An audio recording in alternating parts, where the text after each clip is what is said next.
ಕರ್ನಾಟಕದ ಬೆಳಗಾವಿಯ ಸುವರ್ಣಸೌಧದಲ್ಲಿ ಮೊನ್ನೆ ಅನಾವರಣಗೊಳಿಸಲಾದ ಅನುಭವ ಮಂಟಪದ ಕಲಾಕೃತಿ.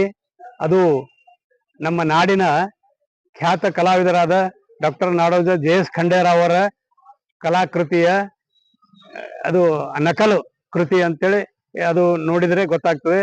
ಆ ನಕಲು ಕೃತಿಯನ್ನ ಇವತ್ತು ಏನಪ್ಪಾ ಅಂತಂದ್ರೆ ಸುವರ್ಣಸೌಧದಲ್ಲಿ ಅಲ್ಲಿ ಅನಾವರಣಗೊಳಿಸಲಾಗಿದೆ. ಅದು ನಕಲು ಮಾಡೋದು ಅಂತಂದ್ರೆ ಕಳುವು ಮಾಡದಷ್ಟೇ ಅಪವಿತ್ರ ಕೆಲಸ ಅದು. ಅದಕ್ಕಾಗಿ ಪವಿತ್ರವಾದಂತಹ ಸುವರ್ಣಸೌಧ, ನ್ಯಾಯ ಕೊಡುವಂತ ಸುವರ್ಣಸೌಧ, ಆಡಳಿತವನ್ನು ನಡೆಸತಕ್ಕಂತ ಸುವರ್ಣಸೌಧದ ಆ ಪವಿತ್ರ ಜಾಗದಲ್ಲಿ ಅಪವಿತ್ರವಾದಂತಹ ಆ ಕಲಾಕೃತಿ ಅಲ್ಲಿ ಇರಬಾರದು.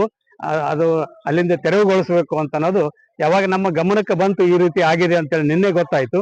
ಇವತ್ತು ತಮ್ಮ ಮೂಲಕ ಏನಪ್ಪಾ ಅಂತಂದ್ರೆ ಸರ್ಕಾರಕ್ಕೂ ಏನಪ್ಪಾ ಅಂದ್ರೆ ನಾನು ಒತ್ತಾಯ ಮಾಡ್ತಾ ಇದ್ದೀನಿ, ಈ ಕೃತಿ ಅಲ್ಲಿಂದ ಅಲ್ಲಿಂದ ತೆರವುಗೊಳಿಸಬೇಕು ಅಂತೇಳಿ ಈ ನಿಮ್ಮ ಮೂಲಕ ತಿಳಿಸ್ತಾ ಇದ್ದೆ.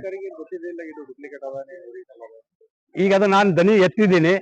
ಈಗ ಮುಂದೆ ಅಂತಂದ್ರೆ ಇದಾದ ತಕ್ಷಣದಲ್ಲಿ ಸರ್ಕಾರದ ಗಮನ ನೇರವಾಗಿ ಸೆಳೆಯುವಂತ ಕೆಲಸನೂ ನಾವು ಮಾಡ್ತೀವಿ.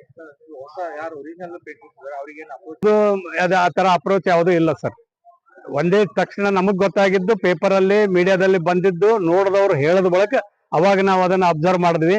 ಇದು ಅಲ್ಲಿ ಕೆಟ್ಟ ಕೆಲಸ ಇಲ್ಲಿ ಆಗಿದೆ, ಇದು ನಮ್ಮ ಕ್ಷೇತ್ರದ ಕಲಾವಿದರ ಗಮನಕ್ಕ, ಸಾಮಾನ್ಯರ ಗಮನಕ್ಕ, ಈ ಖಂಡೇರಾವ್ ಸರ್ ಶಿಷ್ಯರಪ್ಪ ಅಂದ್ರೆ ಸಾವಿರಾರು ಶಿಷ್ಯರು ಇವತ್ತು ರಾಷ್ಟ್ರ ಅಂತಾರಾಷ್ಟ್ರ ಮಟ್ಟದಲ್ಲಿ ಸ್ಟಡಿ ಮಾಡ್ತಕ್ಕಂಥ ಕೆಲಸ ಮಾಡ್ತಕ್ಕಂಥ ಕಲಾವಿದರು ಸಾಕಷ್ಟು ಜನ ಬೇರೆ ಬೇರೆ ರಾಜ್ಯಗಳಲ್ಲೂ ಇದ್ದಾರೆ.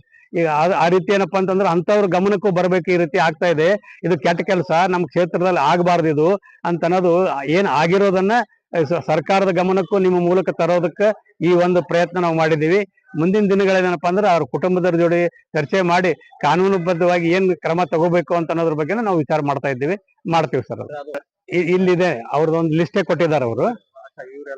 ಮೀಡಿಯಾದಾಗೆ ಬಂದಿದ್ದು ನಮ್ದು ಗಮನಕ್ಕೆ ಅಂದ್ರೆ ಮೀಡಿಯಾದ್ಲಿಂದ ನಾವು ಕಲೆಕ್ಟ್ ಮಾಡಿರೋದು. ಅದು ಸತೀಶ್ ರಾವ್ ಅಂತೇಳಿ ಒಬ್ಬರು ಯಾರೋ ಫೇಮಸ್ ಆರ್ಟಿಸ್ಟ್, ಚಿತ್ರಕಲಾ ಪರಿಷತ್ನವ್ರು ಅಂತ ಹೇಳ್ತಾರೆ. ಇದು BL ಶಂಕರ್ ಅಂತನವರು ಅದಕ್ಕೆ ಎಲ್ಲ ಉಸ್ತುವಾರಿ ಅಂತಂದ್ರೆ ಅದ್ರ ಆ ಕೃತಿ ನಿರ್ಮಾಣಕ್ಕೆ ಅವರು ನೋಡ್ಕೊಂಡಿದ್ದಾರೆ ಅಂತ ಹೇಳ್ತಾರೆ. ಅದೇ ರೀತಿ ಒಂದು 7-8 ಹೆಸರುಗಳು ಅಲ್ಲಿ ಬರ್ದಿದ್ದಾರೆ. ಕೆನ್ ಸ್ಕೂಲ್ ಆಫ್ ಆರ್ಟ್ ಅವರು, ಬೆಳಗಾವಿದವರು, ಬೇರೆ ಬೇರೆ ಯಾವುದೋ ಹೆಸರುಗಳು. ಅಷ್ಟು ಹೆಸರುಗಳು ನಾವು ಓದೋದೇನು ಕಾರಣ ಇಲ್ಲ, ಬೇಡ, ಅದು ಅನ್ನೆಸೆಸರಿ ಅನಿಸ್ತದೆ. ಒಂದು ವಿಷಯ ಹೇಳ್ತೀನಿ ನಿಮಗೆ. ಒಂದು ಕಲಾಕೃತಿ ಪರಿಚಯ ಅಥವಾ ಒಂದು ಕಲಾಕೃತಿ ಯಾರು ಮಾಡಿದ್ರು ಅಂತ ಕೇಳಿದ್ರೆ ಒಬ್ಬ ಕಲಾವಿದನ ಹೆಸರು ಬರ್ತದೆ. ಇಲ್ಲಿ ನೋಡಿದ್ರೆ ಈ ಕಲಾವಿದರು ಮಾಡಿದವ್ರು ಕಲಾವಿದರು ಅಂತ ಅರ್ಥ ಬರುವಂಗೆ ಇದೊಂದು ಪಟ್ಟಿನೇ ಕೊಟ್ಬಿಟ್ಟಿದ್ದಾರೆ, ಇಲ್ಲೇ ಗೊತ್ತಾಗುತ್ತೆ. ಆಮೇಲೆ ಅದ್ರ ಅಳತೆ, ಖಂಡೇರಾವ್ ಸರ್ ಅವರು ಏನ್ ಮಾಡಿರೋ ಕಲಾಕೃತಿ ಇದಲ್ಲ ಅದು 9x7 ಫೀಟ್ ಇದೆ. ಇದು ಇವ್ರು ಮಾಡಿರೋದು 10x20. ಅದರದೇ ರೆಫರೆನ್ಸ್ ಇಟ್ಕೊಂಡು ಸ್ವಲ್ಪ ಏನೋ ಚೇಂಜಸ್ಗಳು ಮಾಡಿರುವಂತ ಅದು ಕೃತಿ ಅದು. ಹಿಂಗಾಗಿ ಅದು ಡೂಪ್ಲಿಕೇಟ್. ಇವಾಗ ಅದು ಡೂಪ್ಲಿಕೇಟ್ ಅಂತ ಹೆಂಗ್ ಸಿದ್ಧ ಮಾಡ್ತೀರಿ ಅಂದ್ರೆ ಅದು ಬೇಕಾದ್ರೆ ಅವರು ಅದಕ್ಕೆ ಏನಂತಾರೆ ವಿಚಾರಣೆ ಮಾಡೋದಾಯ್ತು, ಇವೆಲ್ಲ ಮಾಡ್ಬೋದು. ಒಂದು ಎಕ್ಸ್ಪರ್ಟ್ ಒಂದು ಸಮಿತಿ ಕೂಡಿಸಿದ್ರೆ ಅವೆರಡು ವರ್ಕ್ಗಳು ಇಂಥ ಈ ವಿವಾದಾತ್ಮಕ ಬಂದಾಗ ಅದಕ್ಕೆ ಒಂದು ನಿರ್ಣಯ ಕೊಡಬೇಕು ಅಂತಂದಾಗ ಆ ಫೀಲ್ಡ್ ಎಕ್ಸ್ಪರ್ಟ್ಸ್ಗಳು ಕುತ್ಕೊಂಡು ನೋಡಿದಾಗ ಅದ್ರ ಬಗ್ಗೆ ಗೊತ್ತಾಗುತ್ತೆ. ಸರ್ಕಾರಿಗೆ ಇದ್ರ ಬಗ್ಗೆ ಗಮನ ಇಟ್ಟಿಲ್ಲ, ಅದು ನನಗೆ ಗೊತ್ತಿಲ್ಲ. ಅವ್ರ ಗಮನದಾಗ ಇಟ್ಟು ಮಾಡ್ಯಾರೋ ಇರ್ಲಾರ್ದೇನೆ ಮಾಡ್ಯಾರೋ, ಆ ಕೆಲಸ ಅಂತೂ ಆಗಿ ಹೋಗಿದೆ. ಅದು ಆಗಿದ್ ತಪ್ಪು ಅಂತ ನಾವು ಹೇಳ್ತಾ ಇದ್ದೀವಿ. ಕಲಾವಿದರು ಈ ತರ ಮಾಡೋದ್ರಿಂದ ಏನ್ ಕ್ರಮ ತಗೋತೀರಿ? ಅಂದ್ರೆ ಹಿಂದಿನ ಘಟನೆ ಈ ತರ ಆಗಿರ್ಬೋದು, ನಮ್ಮ ಗಮನಕ್ಕೆ ಇಲ್ಲ ಸರ್ ಆತರ ಯಾವ್ದು ಪನಿಷ್ ಆಗೋದು ಅಂತದ್ದು ಅಂತ ಹೇಳಿ.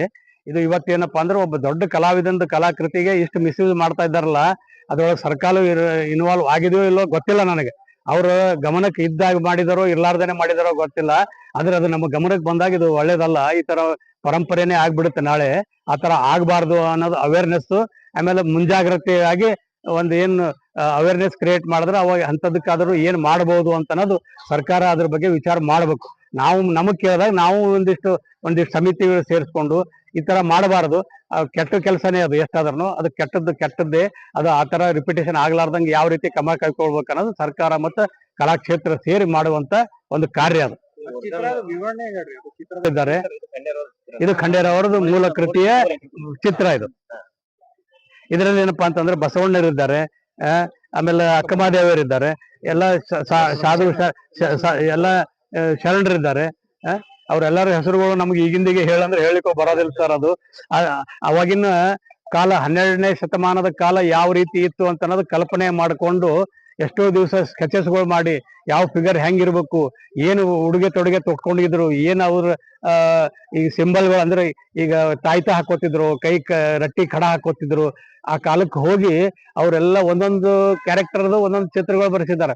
ಈ ಒಬ್ಬೊಬ್ಬ ಸಂತಂದ್ರು ಅವನದು ಏನ್ ಕ್ಯಾರೆಕ್ಟರ್ ಇತ್ತು ಅದ್ರ ಪ್ರಕಾರ ಅವನ ಹಾವ ಭಾವಗಳ ಸಹಿತ ಅವನ ಉಡುಗೆ ತೊಡುಗೆ ಎಲ್ಲಾನು ಏನಪ್ಪಾ ಅಂತಂದ್ರೆ ಅಷ್ಟು ಕೂಲಂಕುಷವಾಗಿ ಅವರು ವಿಚಾರ ಮಾಡಿ ಒಂದು ಸಣ್ಣದ ಕೃತಿ ಮೊದಲು ನಿರ್ಮಾಣ ಮಾಡಿಕೊಂಡು ಅದರದ್ದೇ ಮುಂದೇನಪ್ಪಾ ಅಂದ್ರೆ ಅವ್ರಿಗೆ ಸಮಾಧಾನ ಆದಾಗ ದೊಡ್ಡ ಕೃತಿಗೆ ಕೈ ಹಾಕಿ ಒಂದು 3-4 ವರ್ಷ ಸತತವಾಗಿ ಅದರ ಮೇಲೆ ಕೆಲಸ ಮಾಡಿ ಒಂದು ಕೃತಿ ನಿರ್ಮಾಣ ಆಗಿರುವಂತ ಕಲಾಕೃತಿ ಅದು.